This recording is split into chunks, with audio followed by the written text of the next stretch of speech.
ARK news కి స్వాగతం. వృద్ధుల జీవితం నేటి తరం వారసులకు శత్రువుగా మారుతుంది. కనికరం లేని బిడ్డలు, కడుపును మోసిన తల్లిదండ్రులను ఆశ్రమాలు వదిలేస్తున్నారు. మరికొందరు రోడ్డును వదిలేసి వెళ్లిపోతున్నారు. ఇంకొందరు ఇంట్లోనే ఉంచి నరకం చూపిస్తున్నారు. బంధాలు, బంధుత్వాలు, ప్రేమానురాగాలు ఆవిరై చివరకు కడుపును పుట్టిన వారు అమ్మ నాన్నలకు పట్టెడన్నం పెట్టలేని దుస్థితికి చేరుకున్నారు. జీవితంలో ఎన్నో ఆటుపోట్లను చవిచూసి విశేష అనుభవాల జ్ఞానంతో మలి సంచిలోకి చేరిన ఆ వృద్ధులు అందరూ ఉన్న ఏకాకులుగా మిగులుతున్నారు. రోజు రోజుకు వృద్ధాశ్రమాలు పెరుగుతుండడం ఆందోళన కలిగిస్తుందని సామాజిక కార్యకర్తలు చెబుతున్నారు. రక్త సంబంధమే దూరం పెడితే ఇంకా ఏ సంబంధం అక్కను చేర్చుకుంటుంది? ఇంట్లోని కష్టాలతో పోలిస్తే ఇక్కడ కొన్ని తక్కువేనట్టు వృద్ధులు తమ ఆవేదన వ్యక్తం చేశారు. వృద్ధుల కష్టాలు చూసి చలించిన తానేటి శ్రీనివాస్ వృద్ధాశ్రమం ఏర్పాటు. వృద్ధులు తమ మలి సంధ్యలో కష్టాలు పడకుండా సుఖంగా జీవించాలనే లక్ష్యంతో Rajahmundry rural Namavaram B block లో మానవయ్య ఐక్య సేవ వృద్ధాశ్రమంను తానేటి శ్రీనివాస్ ఏర్పాటు చేశారు. తన జీవితంలో వృద్ధులు పడుతున్న కష్టాలు దగ్గర నుంచి చూసిన తానేటి శ్రీనివాస్ చలించిపోయి కాటికి కాలు చాపి ఉన్న వృద్ధులు చివరి రోజుల్లో అయినా కుటుంబ సభ్యులతో ఏ కష్టం లేకుండా సుఖజీవనం సాగించాలని ఏకైక లక్ష్యంతో ముందుకు సాగుతున్నారు. 2016లో 3 వృద్ధులతో ప్రారంభించిన ఈ వృద్ధాశ్రమం ప్రస్తుతం 45 మంది వరకు ఆశ్రమం పొందుతున్నారు. మంచానికి పరిమితమైన వృద్ధులను ఈ వృద్ధాశ్రమంలో ఆశ్రయం కల్పిస్తారు. వృద్ధులకు భోజన వసతి, వైద్య సేవలు అందిస్తారు. ఈ వృద్ధాశ్రమానికి ప్రస్తుతం దీర్ఘకాలిక వసతులు లేక వృద్ధులు ఇబ్బంది పడుతున్నారు. రేకుల షెడ్లు, తాటాకు పాకలతో నిర్మించిన షెడ్లలోనే వృద్ధులకు ఆశ్రయం కల్పిస్తున్నారు. చివరి అంకంలో ఉన్న వృద్ధులకు ఆశ్రయం కల్పించాలనే లక్ష్యంతో స్థలం అద్దెకు తీసుకుని ఉన్న స్థలంలో పాకలు, రేకుల షెడ్లు వేసి వృద్ధాశ్రమం నిర్వహిస్తున్నారు. ఈ ఆశ్రమానికి పూర్తి స్థాయిలో డోనర్ లేకపోవడం వల్ల ఆశ్రమం నిర్వహణ భారంగా మారిందని ఆశ్రమ నిర్వాహకులు శ్రీనివాస్ ఆవేదన వ్యక్తం చేశారు. వృద్ధులు నెలవారీ మందులు ఖర్చులకి 20,000 రూపాయలు ఖర్చు చేస్తున్నామని అన్నారు. ఆర్ఎంపీ డాక్టర్ ద్వారా ప్రతి నెల వృద్ధులకు బీపీ, షుగర్ తదితర దీర్ఘకాలిక వ్యాధులకు చెకప్ చేసి మందులు పంపిణీ చేయడం జరుగుతుందని అన్నారు. పెరిగిన నిత్యావసర వస్తువుల ధరలు, కాయగూరలు, వంట సామాగ్రి తదితర రేట్లు పెరగడం వలన వృద్ధులు ఆశ్రమ నిర్వహణ భారంగా మారి నిధుల కొరత ఏర్పడుతుందని అన్నారు. వృద్ధాశ్రమంలో చేరిన వృద్ధులకు కుటుంబం ఉంటుందని, అయితే కుటుంబ సభ్యులు వృద్ధులను ఆశ్రమంలో చేర్చి నెల నెల వృద్ధులయ్యే ఖర్చులు పంపిస్తామని చిట్టి చేతులు దులుపుకుంటున్నారు. కానీ వారికి మెయింటెనెన్స్ ఖర్చులు పంపించడం లేదని తెలిపారు. సేవా భావంతో ఏర్పాటు చేసిన వృద్ధాశ్రమం నిర్వహణకు పర్మనెంట్ స్థలం కేటాయింపుతో పాటు కనీస సౌకర్యాలు కల్పించాలని కోరారు. వృద్ధాశ్రమంలో మృతి చెందిన మృతదేహాలకు వారు అనుసరించిన మతం ప్రకారం అంత్యక్రియలు. వృద్ధాశ్రమంలో ఆశ్రయం పొంది మృతి చెందిన మృతదేహాలకు వారి మతం ప్రాతిపదికన అంత్యక్రియలు నిర్వహిస్తామని ఆశ్రమ నిర్వాహకులు తానేటి శ్రీనివాస్ పేర్కొన్నారు. ముస్లింలైనా, హిందువులైనా, క్రైస్తవులైనా వారి మత ఆచారం ప్రకారం అంచంకలు నిర్వహిస్తామని వివరించారు. వృద్ధాశ్రమానికి విరాళాలు, ఆర్థిక సహాయం చేయాలనుకునే దాతలు సెల్ 9493191238 నెంబర్లో సంప్రదించాలని కోరారు. సరే, అందరికీ నమస్కారం అండి. ఈ రోజున మరి వీడియో చూస్తున్నటువంటి మా అభిమాన ప్రేక్షకులు కానీ, మా డోనర్స్ కానీ ప్రత్యేకంగా ధన్యవాదాలు తెలియజేస్తున్నాం.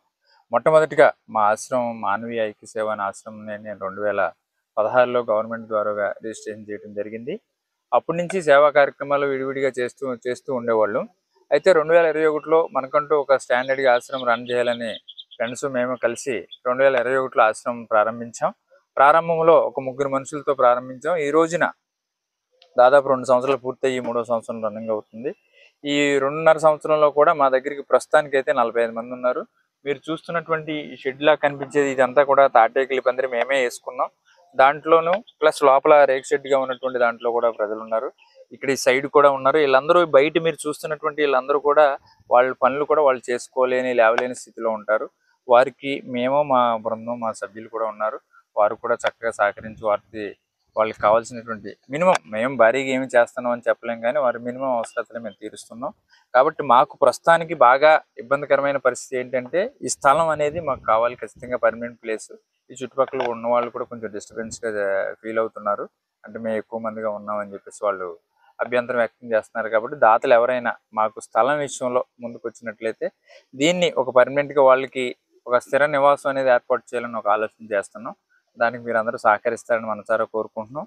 మీరు ఎప్పుడైనా ఇది చూస్తున్న వారు ఎవరైనా కానీ వీలైతే ఒకసారి మా దగ్గరికి వచ్చి చూసి మీరు ఏం చేయాలనిపిస్తే అది చేయడానికి మేమైతే స్వీకరించడానికి రెడీగా ఉన్నాం. కాబట్టి మరొకసారి ఈ వీడియో చూస్తూ మాకు ఖచ్చితంగా ఎంకరేజ్ చేస్తారని ధన్యవాదాలు తెలియజేసుకుంటూ ఈ యొక్క చిన్న మా విన్నపాన్ని మన్నిస్తారని మరొకసారి తెలియజేస్తాను. ఎంతమంది ఆశ్రమంలో ఉంటున్నారండి? వృద్ధులు మొత్తం వృద్ధులు, వికలాంగులు, బ్లైండ్స్ కలిసి మొత్తం 45 మంది ఉన్నారండి. ఇప్పుడు ఎంతమంది కేర్ టేకర్స్ ఉంటున్నారు? కేర్ టేకర్స్ 3 ఉన్నారండి మన దగ్గర. ఎనీ టైం ఇక్కడే ఉంటారు వాళ్ళు. వృద్ధులకి వైద్య సహాయం ఆర్ఎంపీ గారు, లోకల్ ఆర్ఎంపీ గారితో మాట్లాడుకున్నాం. ఆయన వీక్లీ వన్స్ వస్తారు. ఇంకేదైనా జంటుకుంటే ఫోన్ చేస్తే వస్తారు, వెంటనే వస్తారు. ఆ వచ్చినప్పుడు మనం కూడా వాడికి కూడా మినిమం ఏదో అమౌంట్, ఆయన కూడా సేవ దృక్పథం ఉంది, అయితే కూడా మరి అమౌంట్ అనేది కావాలి కాబట్టి అమౌంట్ ఇవ్వాలి. మెడికల్గా కూడా మాకు కొంత ఖర్చు అవుతుంది. ఆ మెడికల్గా చూసుకుంటే మాకు దీనికంటే మెడికల్గా ఎక్కువ ఎక్స్పెన్సివ్ అవుతుంది. ఇంచుమించుగా నెలకు వచ్చి 20 దాకా అవుతుంది మెడికల్గా. ప్లస్ ఇంకొక మీ అందరికీ విచారకరమైన విషయం ఏంటంటే ఇక్కడ చాలామంది నాకు తీసుకొచ్చే వాళ్ళందరూ మీరు చూస్తున్న ఈ ప్రజలందరికీ కూడా ఫ్యామిలీస్ ఉన్న వాళ్ళే. ఫ్యామిలీస్ లేని వాళ్ళు కేరా ప్లాట్ఫారంగా ఎవరూ నా దగ్గర లేరు. అయితే వాళ్ళు కూడా నా దగ్గరికి వచ్చేటప్పుడు ఖచ్చితంగా మేమండి ఇదిగో తీసుకొచ్చాం కాబట్టి మేము ఏదో నెల చేస్తామని చెప్తారు. ఆ నెల మట్టుకు ఇస్తారు, ప్రతి నెల ఇస్తాననే మాట మట్టుకు తర్వాత నెరవేర్చలేకపోతున్నారు వాళ్ళు. మేము ఫోన్ చేస్తే కూడా ఫోన్కి రెస్పాండ్ అవ్వరు, తర్వాత వస్తానంటారు, రారు.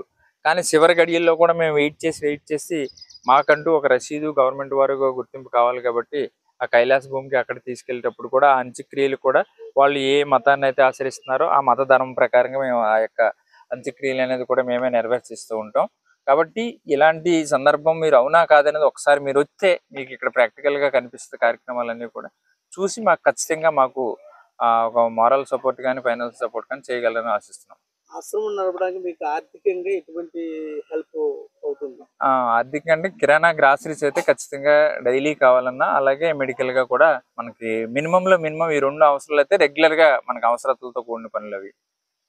అలాగే రెంటెడ్ ఉంది, కరెంట్ బిల్లు ఉన్నాయి, ఇవన్నీ ఉన్నాయి. అవన్నీ పర్వాలేదు. కొంతమంది మేము ఒక 5-6 మెంబర్స్ ఉన్నాం, కమిటీ మెంబర్స్. వాళ్ళు ఎప్పుడైనా ఏదైనా ఉంటే నాకు హెల్ప్ చేస్తూ ఉంటారు. మేము అందరం కలిసి చేస్తున్నాం ప్రస్తుతానికైతే. ఇది Namavaram B block satellite city అంటారన్న. లెజెండ్ వాటర్ ప్లాంట్ పక్కనే మనది శాటిలైట్ సిటీలో ఉంది.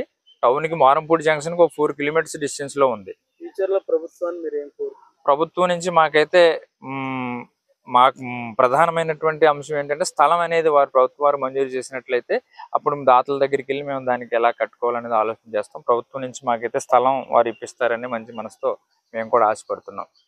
తప్పకుండా మరి ప్రభుత్వం వారు తప్పక మాకు సహాయం చేస్తారని మరొకసారి చేతులు జోడించి వాళ్ళు కూడా డైరెక్ట్గా కలిసి వినయపూర్వకంగా మా విన్నపాన్ని కూడా తెలియజేయాలని మేము అనుకుంటున్నాం.